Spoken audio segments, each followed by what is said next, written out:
News time 24 web TV में आपका स्वागत है। मैं हूं साक्षी। आइए देखिए आज की खास खबर।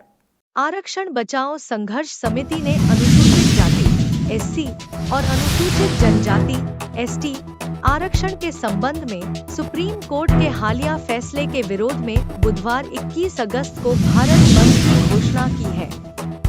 राजस्थान भर में एससी/एसटी समुदायों से महत्वपूर्ण समर्थन पाने वाले इस बंद में देश भर से व्यापक भागीदारी की उम्मीद है। अधिकारियों को विरोध प्रदर्शन के दौरान कानून और व्यवस्था बनाए रखने के लिए सख्त कदम उठाने के निर्देश दिए गए हैं। सुप्रीम कोर्ट के राज्यों को एससी और एसटी ग्रुप में उपवर्गीकरण सब क्लासिफिकेशन की परमिशन देने के फैसले ने व्यापक विवाद को जन्म दिया है। इस फैसले का उद्देश्य सबसे ज्यादा जरूरतमंद लोगों को आरक्षण देने को प्राथमिकता देना है, लेकिन अलग अलग सामाजिक और राजनीतिक संगठनों ने इसका कड़ा विरोध किया है।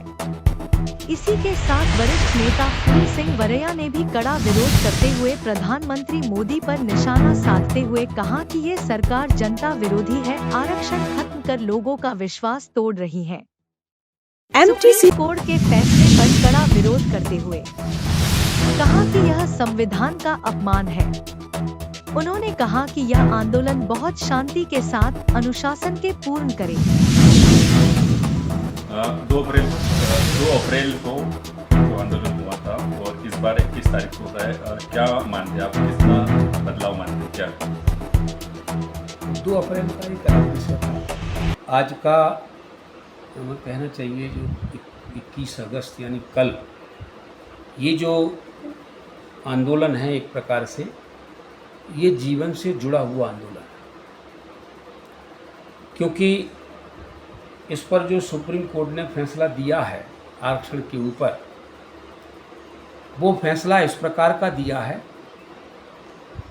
कि अगर इसके ऊपर आंदोलन नहीं किया गया, इसके ऊपर कोई बदलाव नहीं हुआ, तो आरक्षण सिर्फ नाम रह जाएगा, आरक्षण पूरी तरह से ख़त्म कर दिया जाएगा।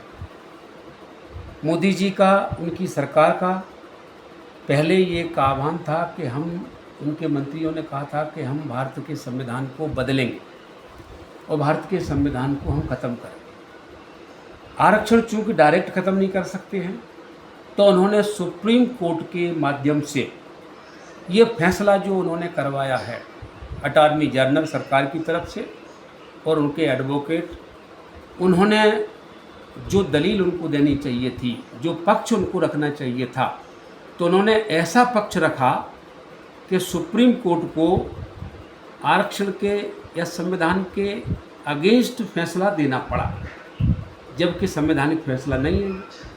तो अब इससे जो लोग हजारों सालों से जिनको पीड़ा थी, संविधान कोई गरीबी उन्मूलन का विषय नहीं है, ये अमानवीय अत्याचार त्रासदी हुई, उसको मानवता से जोड़ने के लिए जो लोग आए, आज भी थोड़े इंसान से बन पाए, अभी बन नहीं पाए, कुछ भी आरक्षण का लाभ ज़्यादा नहीं मिला है, अब ख़त्म होने की बारी है, वो रोड पर निकलें, ये ज़रूरी है।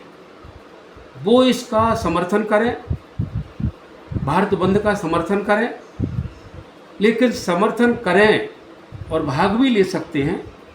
तो समर्थन करके जब भाग लेंगे तो इसमें याद रखें वो कि इसमें संवैधानिक रास्ता और अनुशासित रास्ता होना चाहिए। शांति प्रिय आंदोलन ही महान आंदोलन होता है। अगर किसी आंदोलन में अशांति हो गई, वो आंदोलन महान आंदोलन नहीं कहा जा सकता। तो शांति के साथ में वो निकले और जहाँ प्रशासनिक सुप्रीम पोस्ट है, ज़िले का है तो ज़िले का कलेक्टर, तहसील का तो एसडीएम, और कहीं और क्षेत्र है तो वहाँ का थाना प्रभारी, अपने अपने क्षेत्र में शांतिपूर्वक अपने जुलूस के माध्यम से उनको ज्ञापन सौंपें और ज्ञापन में कहें कि सुप्रीम कोर्ट जो हमारे देश में सुप्रीम पावर है, एक तरह से उनका फैसला बड़ा फैसला है।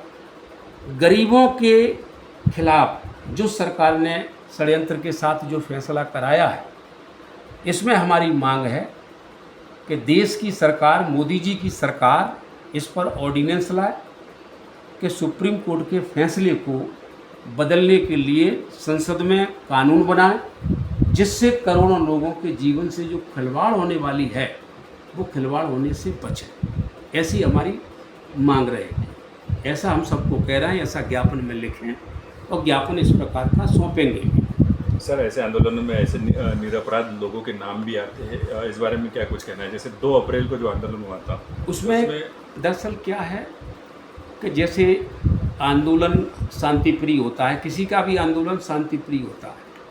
अब उसमें जो लोग इस व्यवस्था को स्वीकार नहीं करते, वो इसमें उनके कुछ लोग उसमें उपद्रव करने के लिए या तो वो पत्थर मार देते हैं, या फिर बीच में घुस कर के गलत नारेबाजी कर देते हैं, या अंदर घुस कर के गाली गलौज पे आ जाते हैं। ऐसे षड्यंत्र होते हैं, तब कोई किसी का आंदोलन बिगड़ता है। पहले भी 2 अप्रैल का आंदोलन हुआ था तो 11 के 11 शेड्यूल कास्ट के ही लोग मारे गए और उन्हीं पर मुकदमे रजिस्टर्ड हुए। तो जब इनके लोग मारे गए सभी के सभी 11 के 11 और उन्हीं पे मुकदमे लगे, तो ये तो समझ में आता है कि एक ही वर्ग के, एक ही जाति के अगर 11 लोग मारे गए हैं तो दूसरे पक्ष आक्रामक रहा होगा, शोषक रहा होगा। तो शोषितों पर, पीड़ितों पर ही मुकदमे रजिस्टर्ड हुए, जिनके लोग मारे गए उनके ही परिजनों पर मुकदमे रजिस्टर्ड हुए। तो ऐसा हम सरकार से भी कहेंगे कि इस तरह का अत्याचार, अन्याय आप सदियों से करते आ रहे हो, अब इसको बंद करो, अब इंसान मानना शुरू करो। क्योंकि पहले तो हम कह सकते हैं कि आप उनको इंसान नहीं मानते थे, लगभग 2000 साल से इनको इंसान नहीं माना गया। साक्षात पशु पुक्ष विषाणहीना ये कहा गया, और गले में हंडी और कमर में झाड़ू, एक जानवर जैसा आदमी बना करके आपने उसको छोड़ दिया।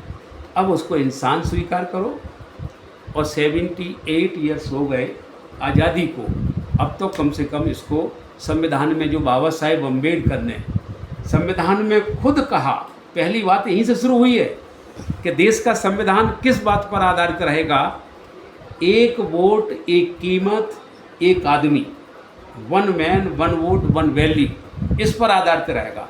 अब तो कम से कम इंसान स्वीकार करो। ऐसी मैं गुजारिश सरकार से भी करूँगा, और मैं चाहूँगा कि ये आंदोलन बहुत ही शांतिप्रिय, अनुशासित, संविधान तरीके से हमारे सब समर्थक, कार्यकर्ता या हमारे शुभचिंतक वो शांतिप्रिय के इस आंदोलन में भाग लें और पूरी तरह से शांति बनाए रखें। दूसरों से भी कोई भी अगर कोई घुसपैठिया और कोई ऊपर से कोई षड्यंत्र करता है उसको पहचाने, और कोई गाली भी देता है तो गाली सुने, लेकिन इस आंदोलन को पूरी तरह से शांतिपूर्वक सफल बनाए। सर, बहुजन समाज पार्टी मायावती ने भी समर्थन किया, क्या कुछ कहना चाहेंगे?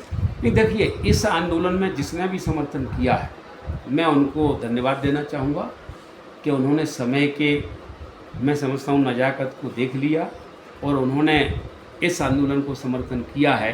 उनको मेरा बहुत बहुत धन्यवाद।